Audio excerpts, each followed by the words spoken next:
Welcome to you all. Croeso, I chi gyd. We are absolutely delighted that so many of you come out this evening to celebrate Satish's joining us back here in West Wales. It's really interesting for me because I first met Satish in 2011. Many of you will know that I'd spent 12 years in government, and Satish, who's not a great fan always of government, was really interested in the work I was doing to try and put sustainable development at the heart of government in Wales, and particularly to try and generate a greater connectedness, a greater balance between priorities, so that we didn't end up just looking at the economy at the top of an agenda, but we looked at the relationship between the economy, between social justice and the environment. And some of you will also know that the Wellbeing of Future Generations Act, which grew out of that debate, became law in Wales last year and is now being implemented from the 1st of April this year. So Wales now is the only country in the world with a Future Generations Commissioner and a commitment to incorporate sustainability right across what it does in the public sector. And it's therefore extremely opportune to have Satish coming and talking to us about what that balance, what that relatedness, what that connectedness looks like today. And I once said to Satish when he asked me to come and speak in 2011 that I probably have as much spirituality as a doormat. But he just saw that as a challenge, not a barrier in any way whatsoever, because he talked about the fact that the institute which we've set up here, INSPIRE, which is the Institute for Sustainable Practice, Innovation and Resource Effectiveness, that what we were trying to do in this university was what he thought universities should do. And I just want to share with you one of the stories that really made me think, and is one of those stories that makes you understand that somebody has a special gift of words, a special gift of perception that needs to be shared as widely as possible. The words for ecology and the words for economy are derived from three Greek words: ecos, logos, and nomos. Ecos means home, a place of relationships between all forms of life, sharing and participating in the evolution of the Earth community. Logos means the knowledge of our planet home, and nomos means management of that home.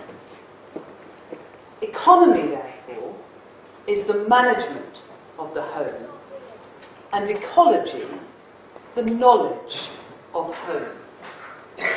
So how is it, Satish asked, in the London School of Economics, on a very famous visit, that they taught economics, the management of home, without ecology, the knowledge of home? Didn't go down very well, did it, Satish? No. And they're still not teaching ecology. No. And being Satish, he didn't leave it there and said, perhaps we should add another E, and that other E is for ethics. And that's what we do here. A strong, ethically value-led institution, and particularly when we do release from under wraps the work we're doing with Schumacher College, you will see it's predicated on joint ethical values. Now, I just want to introduce, therefore, Satish with a quote from Jonathan Porritt, who was on this very platform about 3 years ago. And Jonathan says, Satish remains resolutely unworldly in the best possible way. What most people describe as the real world is to him a world of pain, of deception and devastation. Happily, there is another world in the making, and Satish stands at the heart of that all-important endeavour. So, ladies and gentlemen, Satish will speak for however long it takes him to speak, where the inspiration moves him to speak, but there'll be plenty of time for questions. And then at the end we will invite a colleague from Resurgence to come up and tell us what we have also outside the door as a Resurgence offer.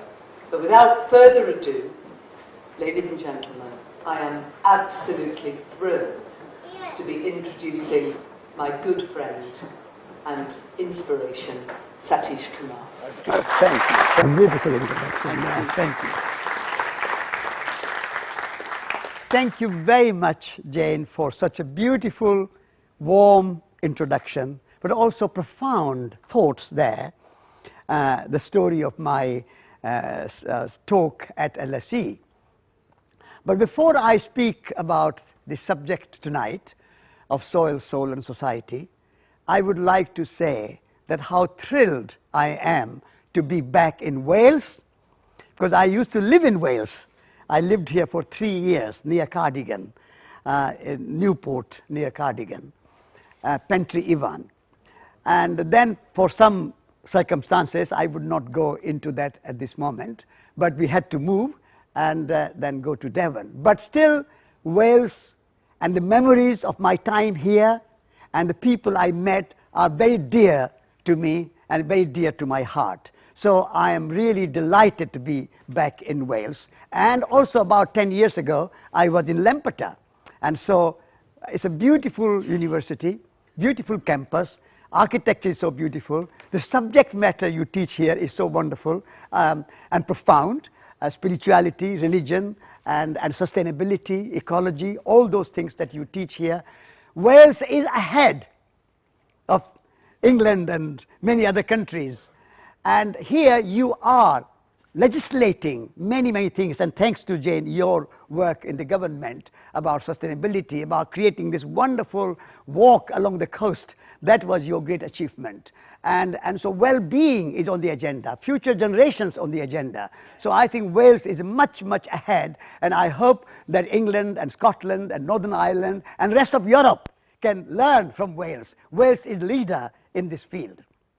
And collaboration between Schumacher College and University of Wales, particularly the Lampeter campus, our collaboration to launch a new master's program on spiritual ecology is a great collaboration. And I'm very much looking forward to working on that project together. Because as ecology and economy, and when I talk to Soil, Soul Society, you will see that ecology to some extent represents the external landscape. Ecos, the planet Earth, and our home, which is our Earth. But as the external landscape and the external ecology is important for us, inner ecology is also important. And the inner world is as deep and vast and profound and mysterious as the outer world. Although science tries to say that we know quite a lot of outer world, and if we don't know, one day we will know. I want to tell the scientists that don't try to learn, to know everything. Leave certain things to mystery and to magic and to unknown. But whatever you know, celebrate. Not knowledge, just celebrate. But also, we need to understand our inner landscape. And therefore, spirituality is a kind of inner landscape. But it's a relationship. The word spirit, and I was talking to Jane about it when Jane gave me the Inspire magazine. I was saying that the spirit word is very beautiful. It comes from breathing. Inspirare, to breathe in. Expirare, to breathe out. And when you stop breathing, you are expired. So once I was with Richard Dawkins, who is arch opponent of spirituality and anything to do with spirituality, and he said, I don't believe in spirituality. What is this mumbo-jumbo, flaky, wishy-washy idea? I said, Professor Dorking, do you understand the meaning of the word spirit? Inspirare, expirare, breathing. Don't you believe in breathing? So, what is breathing? We breathe together. The entire planet Earth and all the living beings upon it, humans and other than humans, animals, plants, rivers, oceans, fish, birds, all living beings breathe. And we share that breath.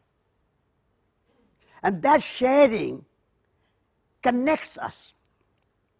When we meditate in India, we make a little, what we call mudra, which is a kind of posture. And we connect the thumb and the index finger. And we say that this is a mandala, which means the cycle. And this cycle represents the connection. As the thumb is connected with the index finger, we are all connected. Humans and other than humans, all living beings. And planet is a living organism. Even science, thanks to great scientists such as James Lovelock and Lynn Margulis from the United States, that they have realized that the planet Earth is not a dead rock. It's a living organism. And so everything alive, living organism, self-sustaining, self-healing, self-managing, autopoietic. It's a beautiful word, autopoietic. Earth is autopoietic, self-making. It makes itself. In Sanskrit, we say swayambhu. Some of students may be studying Hindu philosophy or religion would know the word swayambhu, means self-maker, autopoietic. And so we are all connected through our breath, particularly. And then we drink the same water and we eat the same food and all that is there. But breath is constant all the time, 24 hours, without any break, without any stop. We are breathing all the time. And therefore we are all connected every moment of our life. And the moment we realize that we are all connected, we are all in relationship, we develop spiritual values. A sense of service is a spiritual value. What is sense of service? Relationship. I am at your service. We look after our children. We look after our parents. We look after our elderly. We look after our sick. We look after our friends. We look after everybody, each other. That mutuality, that reciprocity, that togetherness is the sense of service. And that's a spirituality. What is love? Nothing other than relationship. When you love trees, you are in relationship with trees. When you love the soil, you are in relationship with the soil. You love the birds, you go bird watching. What is that? Love for the birds. Your beloved, you fall in love. All that is relationship. So all the spiritual words, spiritual qualities are related to relationship. Generosity. What is generosity? Relationship. When you are generous to your friends, you are generous to your children, you are generous to your parents, you are generous to each other, husband and wife, whoever it is, that generosity, the spirit of love, compassion, generosity, service, all the spiritual words you can think of are based in the idea of relationship. So I said to Professor Dorking that spirituality has nothing to do with books or temples or churches. They are only a kind of institutions. But the spirituality is not in books. Spirituality is not in the churches. They are not in temples, not in mosques. Spirituality is in our relationships. And if our relationship is good, we are practicing spirituality. And so spiritual ecology, which University of Wales and Lampeter campus and Schumacher College are going to launch, perhaps January 2017, is based on this very big idea that we understand the ecological landscape and our relationship, ecology, economy, as Jane said, we understand, and then we also go inside ourselves and we understand our inner landscape. And that, in a way, brings me to soil, soul, and society. I create this trinity because I wrote this book called Soil, Soul, Society, which is here. I wrote it because many great movements in the history have communicated the essence of their vision, the essence of their values in 3 words. If you take the French Revolution, they came up with the idea of égalité, liberté, fraternité. Now that's a good trinity for a social political movement, but it doesn't include our relationship with the natural world. It does not include our inner landscape, the spiritual world. And so it's a wonderful trinity from a social political point of view, but not quite holistic, not quite enough for the age of ecology and age of holistic thinking. Then there are other trinities such as mind, body, spirit, New Age trinity, which is also wonderful, but it's very personal. My mind, my body, my spirit, my development, self-development, all that is personal, enough, but not good enough, not sufficient. So I was thinking that what would be 3 words, a new trinity, which will encapsulate the idea of our ecological, spiritual, social 3 dimensions. And so I thought of that and I came up with these 3 words, soil, soul, and society. I put soil at the top because in our modern industrial age, nobody talks about soil. Even if you look at the newspapers or radio or television, do you ever hear the word soil? Hear the parliamentary discussions, David Cameron. Ever hear any word from him, soil? Chancellor of Exchequer, managing the entire nation, United Kingdom. You ever hear the word soil? But without soil, none of us can exist. It's the mother soil. Soil represents the entire natural world, the entire ecosphere and the biosphere. Our whole life is dependent on this. Even the farmers don't touch any more soil. Big farmers, small farmers, yes. Organic farmers, yes. Gardeners, yes. And I'm sure lots of wonderful gardeners in Wales and particularly in Lampeter area. And many of you are gardeners. You do touch the soil. But our big farmers, they sit in big tractors or combined harvesters with some ghastly music going on. They have become machine managers. They don't touch the soil. And so I would like to say that we need to go back to the first principle of life. Without soil, there is no life. We are humans. The word, I'm very interested in language, as you can see, ecology, economy. I'm very interested in words. The word human and word humus. Have you heard of the word humus? Humus and human come from the same root. So humus means soil. And human means made of soil. Also the word humility comes from the same root. And soil is very humble. Always under your feet, never on your head. And so humility makes us humans. Humility makes us human. But now we have become very arrogant. Humanity has to come to believe that somehow human species are superior, higher than all other species.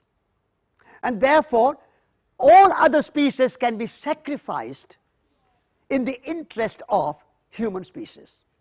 And therefore, what we are doing to natural world, cutting down the rainforests, overfishing the oceans, polluting the environment, and a global warming causing the greenhouse gases and climate change, putting animals in factory farms, putting poison and chemicals in the soil, what we are doing to the environment in order to so-called human living standards and economic growth.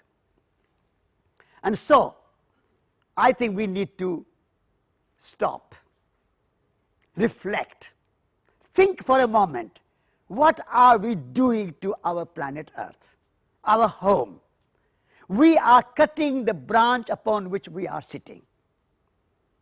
And as E.F. Schumacher said, that humans think that we are at war against nature, was a great scientist, Francis Bacon, who said that we have to conquer nature, as if we are at war against nature. And we are appearing to be as if we are at war against nature. The way we treat nature, we think that we have to conquer nature. We have to steal the secrets of nature, as Francis Bacon said. And this misconception I am challenging through this word soil. Soil is our mother. Soil is our primary source of life. Nature altogether is not a resource for the economy, as the industrial modern age and industrial world thinking has come to believe that nature is only a resource for the economy. I want to change that, and I want us to think that nature is not merely a resource for the economy, nature is a source of life. And therefore, we have to be humble and not have this arrogance that we can do what we like to the world and conquer nature and subjugate nature for our benefit. So, in a nutshell, this is the idea behind soil. If we can look after the soil, soil will look after us. Our food, our clothes, our water, everything, our wood, all this building is built, everything has come from the soil. The stone comes from the soil, the bricks come from the soil, the wood comes from the soil. Even the electricity which we are burning from the fossil fuel, which is you have to mine under the soil and the water in order to get the oil. And this is a kind of fossil fuel reserved over millions of years, which is there for our use. So over millions of years, this wonderful diverse universe that we have, which we are now turning into a monoculture. Evolution favors diversity. An industrial age favors monoculture. And then division.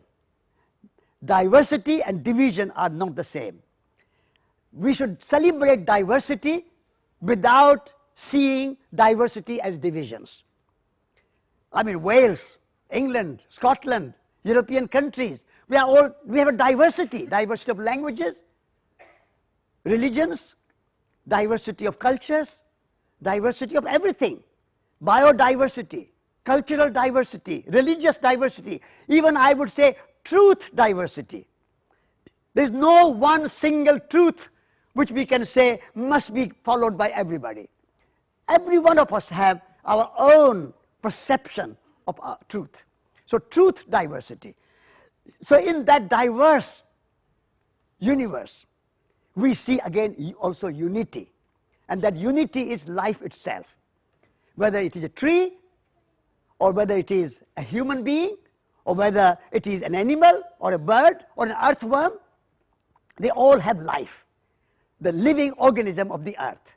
So if we can embrace that unity of life, manifesting in millions of forms, and embrace and celebrate diversity and see through that diversity unity, then I think we can create a world of for future generations which is worthy of for them, and we can create a world of well-being instead of our obsession with economic growth. We have to shift that and think of growth in well-being, not growth in, and economic growth is not economic growth. It's shifting the money from one place to another place, moving finance around. Economy is a very beautiful word, as you heard. It's a management of planet home, an understanding of our home. A beautiful word, but it has been corrupted by this idea that economy means money. When our Chancellor gives the budget and has economists giving him advice, they don't give him advice about economy. They only give advice about finance and money and the fiscal arrangement. Economy is much bigger than the fiscal arrangement and finance and money. So economic, so-called economic growth, I should say, rather than true economic growth. So shifting our focus from the so-called economic growth to growth in well-being. And if it's a well-being, then of course, well-being of humans, well-being of animals, well-being of our forests, well-being of our oceans, well-being of the entire planet Earth. That is the idea behind soil. And then soul, I have already mentioned the inner landscape, but I would like to say that quite often we do not understand. We think that we are only matter. We think we are only body. But body cannot exist without soul. I talked about spirituality. There is a difference between spirituality and soul, at least linguistically. Ultimately, it's all one, but linguistically, to understand, the spirituality is the ultimate reality, ultimate metaphysical reality. The physical reality is ecology, but the metaphysical reality at a universal level, like air, is a universal. Air is a universal reality. So in the same way, spirituality, all the sort of values that I talked about, of compassion, of love, of generosity, of beauty, all these things are universal.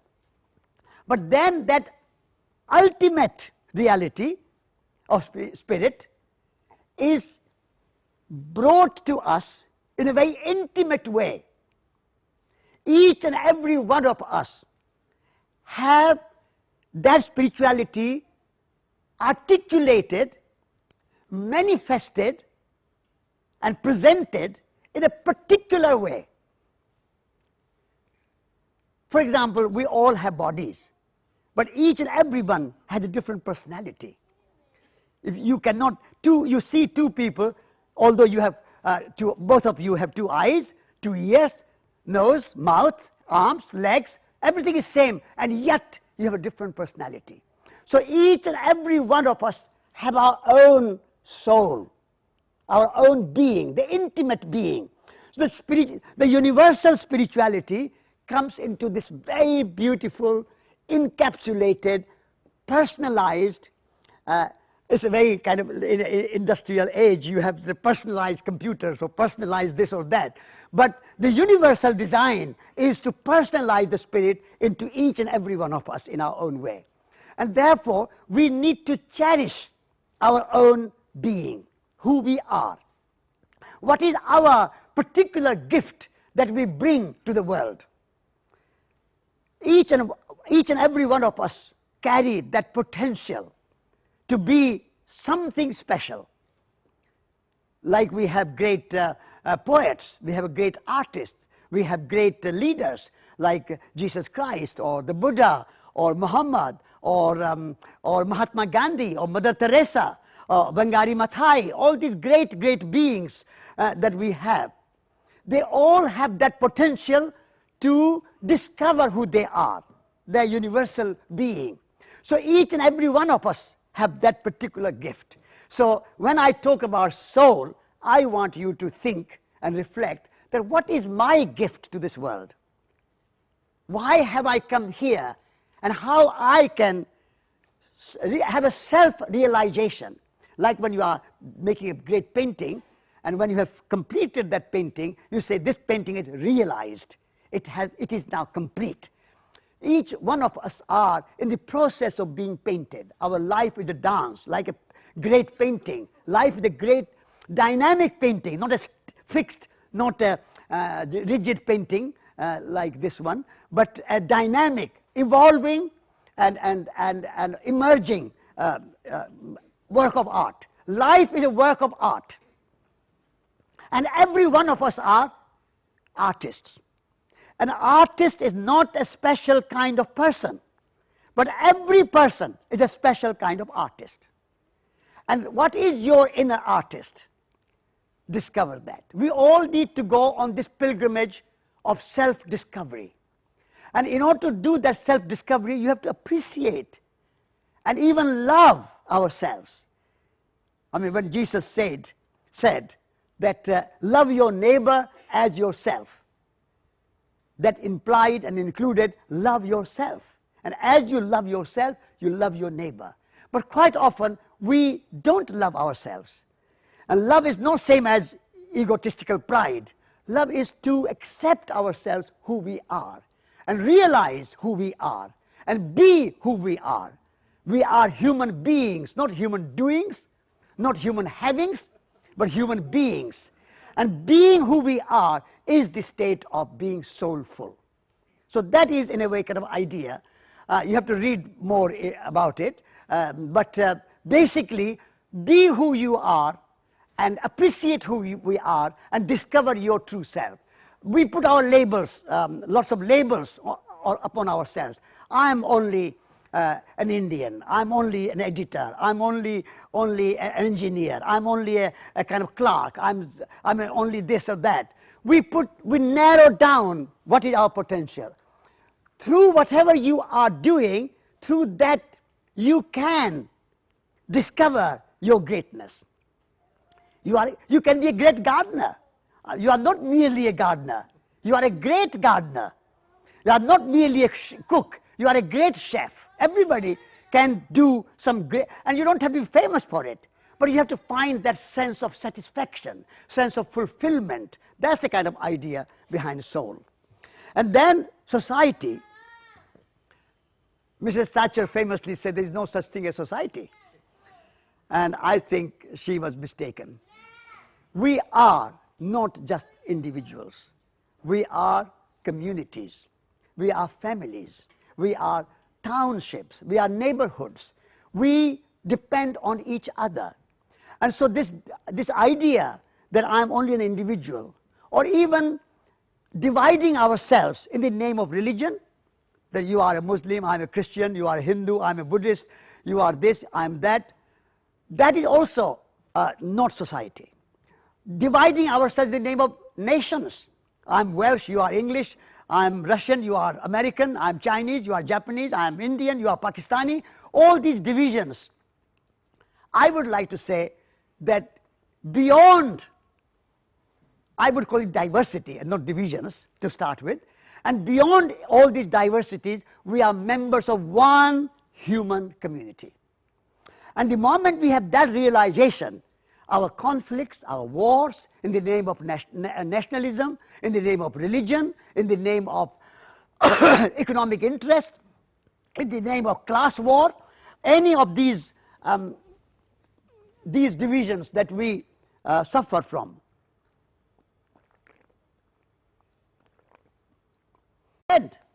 Because before I'm an Indian, and when I was in Pakistan, because we had 3 wars between India and Pakistan, and I was walking from India to America, 8,000 miles, my great peace pilgrimage without any money, and I came to Pakistan. Now, my friends were saying that you are going to enemy country. We had 3 wars between India and Pakistan, and here I was. I entered Pakistan, and people welcomed me. We are for peace. Welcome Indians to Pakistan. We want to make peace with you. I realized at that moment that before I was Indian, I was a human being. If I came there as an Indian, I meet a Pakistani. If I came there as a Hindu, I meet a Muslim. But if I come there as a human being, I meet a human being. Then Secondarily, you can be whatever you are. You can be an Indian because you are born in India. You can be a Hindu or Christian or Buddhist or Welsh or English or whatever it is. Those identities are secondary identities. Our primary identity is that we are members of one human society. And beyond that, in ecological language, we would say we are members of one earth community. So from earth community, that's a soil, to human community, that's a society, and then in that big picture, the intimate, personalized, our own being. So individual is not denied. Individualism is not denied in this trinity. We are individuals. We have soul. We have something special gift to give. We want to be who we are, but in relationship to all other natural and social conditions. So if we can have that kind of big vision of society, then I think poverty, deprivation, exploitation, class war, a caste system, international conflicts like Syria, Iraq, Afghanistan, Pakistan, North Korea, all these divisions can come to an end because we have a bigger picture. So this is why I would like, in our time, age of ecology, people to consider and embrace this new trinity, because then our minds can be focused on it, that we want to live in harmony with the natural world, we want to live in harmony with ourselves, and we want to live in harmony with our human community everywhere. So this is why I would like you to reflect on this and consider, and maybe if you agree with it, then talk about it and promote it. And Wales is the best country, as I said in the beginning, because you have a much bigger vision than trivial politics which is going on in England at the moment. So you have a much bigger vision, and even your government and your assembly and your universities have such a big vision. So I feel that Wales can embrace this soil soul society trinity and see a bigger picture, a universal picture. So with these words, I would like to thank you for listening to me, these ideas, and we can have further discussion and some questions, answers, although big audience. But do they have microphone going around? Yes, there's a microphone going around, so you can ask questions. But thank you for listening to me and giving me the chance to propose this soil soul society to you. Thank you.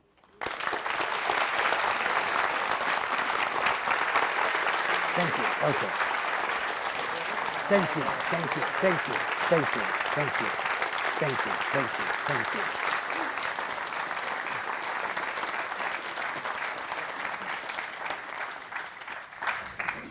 Absolutely fantastic, Satish. A real chat. Just thinking about what we're seeing every day on our televisions. One human community. If you come as a human being, you'll meet human beings. Yeah. Once you start labeling people, you label them in a way to exclude. Yeah. So a really important message at this time. So there'll be plenty of questions, and because we never waste a penny in this university, chairman and president, we have a very impressive lecturer here with the microphone, who is the person who has arranged the event this evening, Tristan. So, Tristan, yeah. Please. Questions, comments, but yes,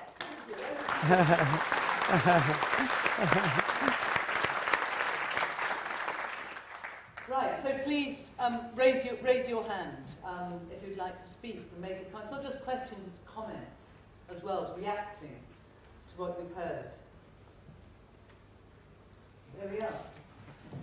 And there's also the question there, yeah. Going to sprint Tristan in a minute. Thank you very much for your marvellous talk. If you had one proposal to put to David Cameron that involved soil, what would that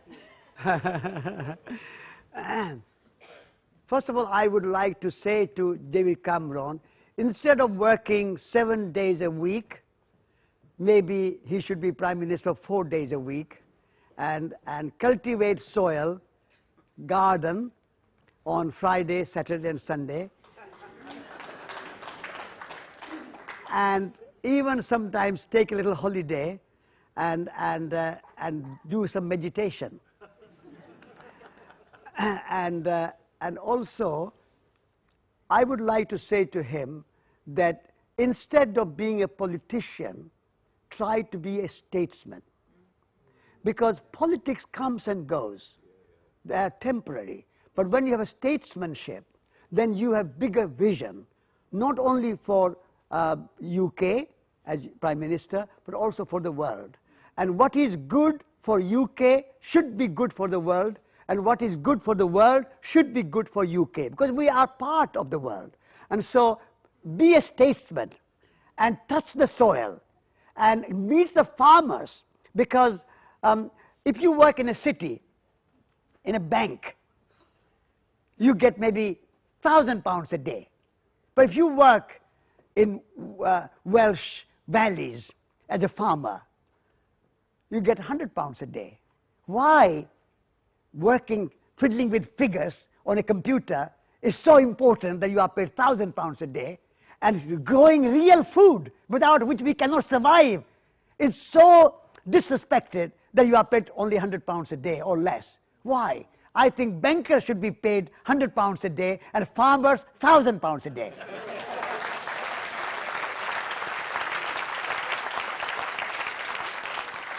So that's what I would say to David Cameron. I'm going to alter my question now. How would we pay for the food that we want to eat if the farmers were paid £1,000 a day? You know. I mean, I to some extent agree with what you're saying. Yeah. But there is, it's not. You know, there are 3 answers to that question. Yeah. Number 1, everyone should participate small way in producing food. Producing food at the moment in Britain altogether, in the United Kingdom, is something like 2% of people are on the land. And 98% of people want cheap food produced by 2% of people. That's not right balance. I think more people need to be on the land. Land can provide more work and more satisfying work. So at least 10, 15, 20% of people should be on the land.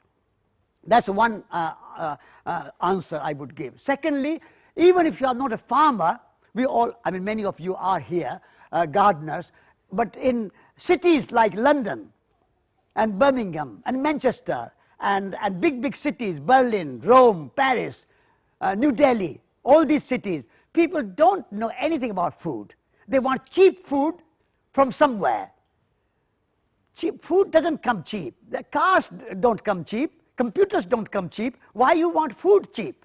So they have to be paid just price. I would like to spend less money on cars and computers and clothes and shoes. I mean, wardrobe full of clothes, wardrobe full of shoes, cluttered house. Attics are full of stuff, and food should be cheap. Why are you wasting all that money on that clutter? You can only wear 1 dress at a time. Have 5 shirts. Why 20? Have 2, 3 pairs of shoes. Why 10? So reduce your cost of living on other stuff and pay properly our farmers. Our milk is cheaper than water. Bottled water pays more. You are prepared to pay for water. Why? Water should be free. Rain comes every time in Wales, rain comes free of charge. Why we have to pay for water and we don't want to pay for milk? So I think our system needs to be challenged, rethought about it. Farmers should be cherished, looked after, supported, and we should join them. And people should go weekends. David Cameron should go and work on the farm. Weekends, why not? We should all go working volunteers on organic farms. Would he be paid £1,000 a day when he worked on the farm?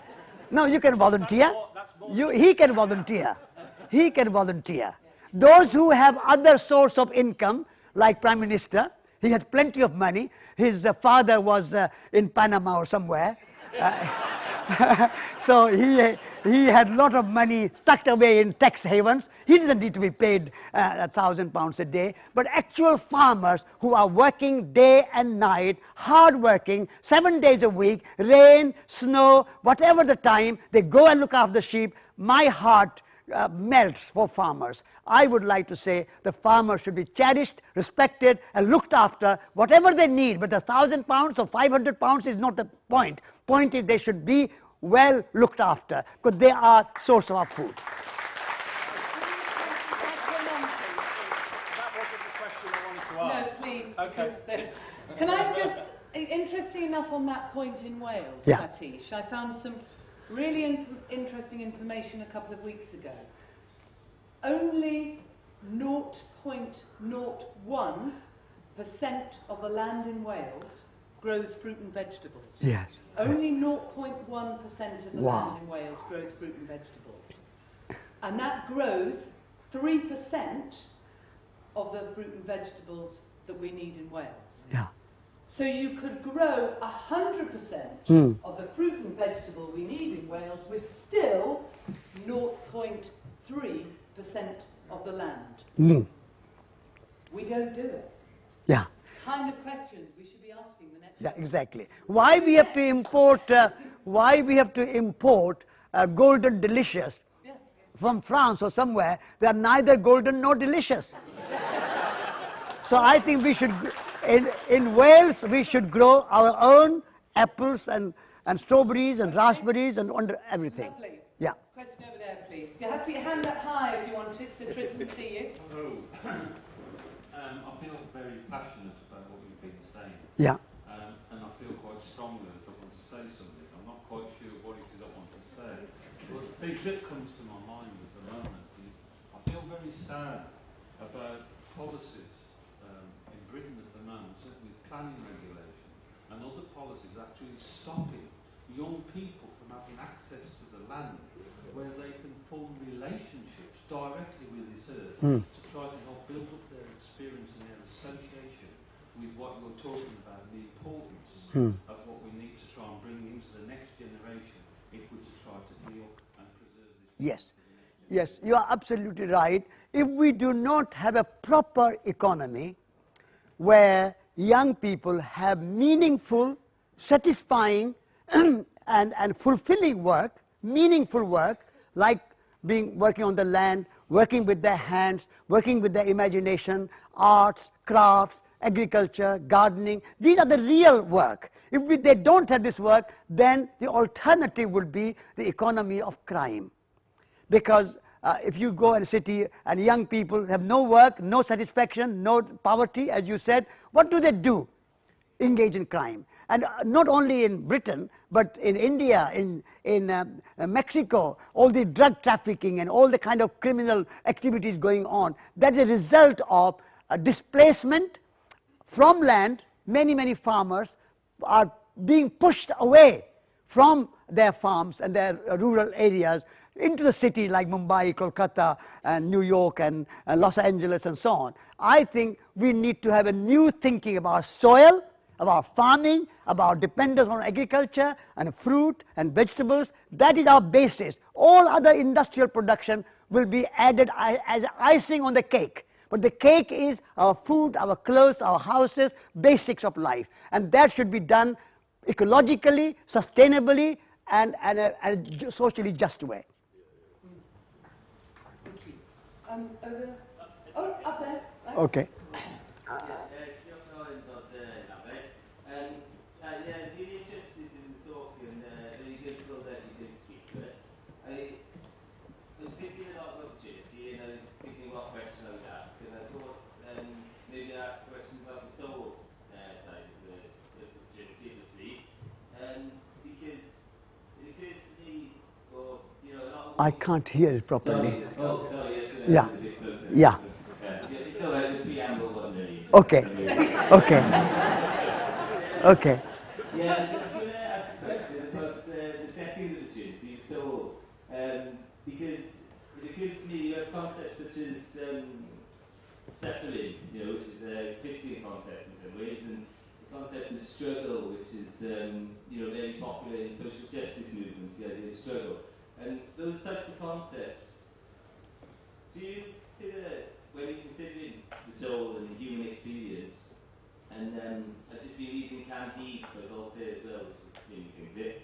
Do you think that those things are part of human existence? And so is there a danger when we're talking, and I agree with most of what you're saying around ecology and caring more for the soil, but do you think there's a danger in slipping into a utopianism? We can have this perfect world where in the experience of life experience, maybe perfection is something which always has to be aspired to, but will never be realized. So Yeah. I know it's a big question, but Yeah, that's a good question. This is the 500th anniversary of Thomas More's book, Utopia. And so what you are saying, utopianism, and the place of soul in terms of social justice movement and all that.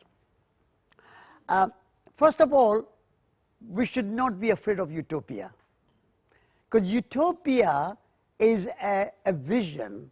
We always have to have a greater vision and a kind of aiming at something much more beautiful, much more holistic, much more idealistic. Idealism is again the similar word as utopia. And once a journalist asked me, Satish, you are too utopian, too idealistic. You have to be in the real world. I said, all right. It was John Vidal of The Guardian who was interviewing me. I said, all right, John, tell me what the realists have achieved.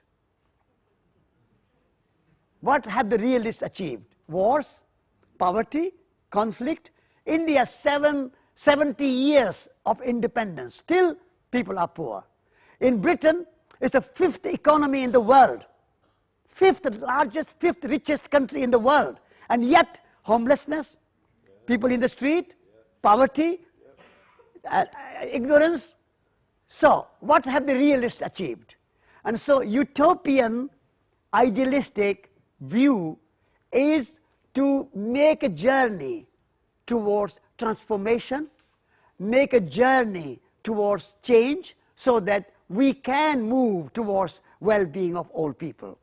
Now, when I talk about soul, these values will inform all the social justice movements.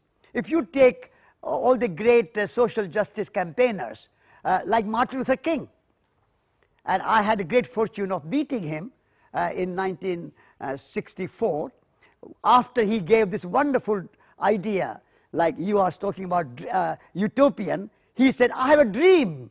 You can also call me or Martin Luther King a dreamer, utopian dreamer. So Martin Luther King said, I have a dream. And at that time, black people did not have vote. I was in the United States in 1964.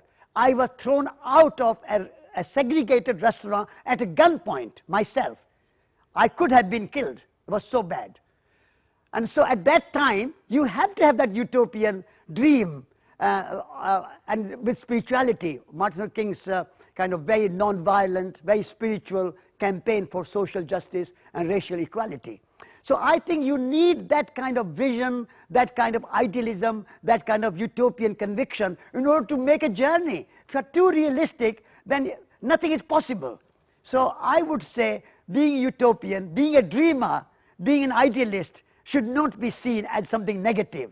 That is the kind of, you have a torch in your hand and you aim towards something higher and higher and higher. And then you may never reach it. Doesn't matter. At least you are making a journey. And it is a journey. We are on a pilgrimage of transformation. So we should all join together in that journey, in that pilgrimage of transformation.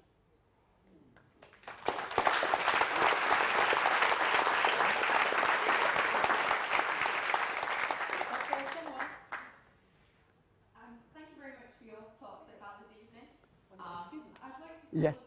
look at the aspect of soil and society. Can you raise your hands? Where are you? Okay, there. Good. As a young person of today's generation, I have noticed there is a large sort of, I would say, a prejudice in a sense towards people of my age and people younger than me. And having been a campaigner of young people's rights for the past couple of years, I kind of want to ask, to be honest, how as a young person can we sort of achieve these aims for the future? And for our generations below us, you know, I noticed there's several young people younger than myself here today. How can we help them, and how can we help ourselves sort of, you know, achieve these aims of sort of, you know, in a sense, a utopian society, even though obviously using that word in quotation marks. Yeah, wonderful. At Schumacher College, we have young people like yourself who come to study there, and they ask questions like this. I say that when you are studying, tell your professors, I'm studying not to get a job, but to get life. I'm not just here to pass exam. I want to understand the world. So, because at the moment, young people are being forced to pass exams and go out of the university, and education is to get a job. I would say livelihood young people should aim for. There's a difference between livelihood and a job, employment. In livelihood, there's a confluence of professionalism and vocationalism. Profession and vocation come together.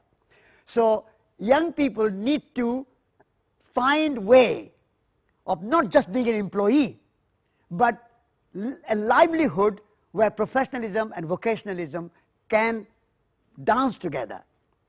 So we need a revolution in education. And this is one thing that Wales is doing very well, and Jane being involved now out of politics but into education, that's a wonderful step in the right direction, I would say.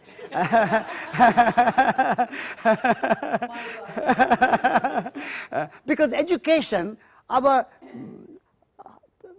hundreds of thousands of young people around the country, they are all being forced into this industrial, mechanistic, kind of materialistic paradigm, materialistic lifestyle.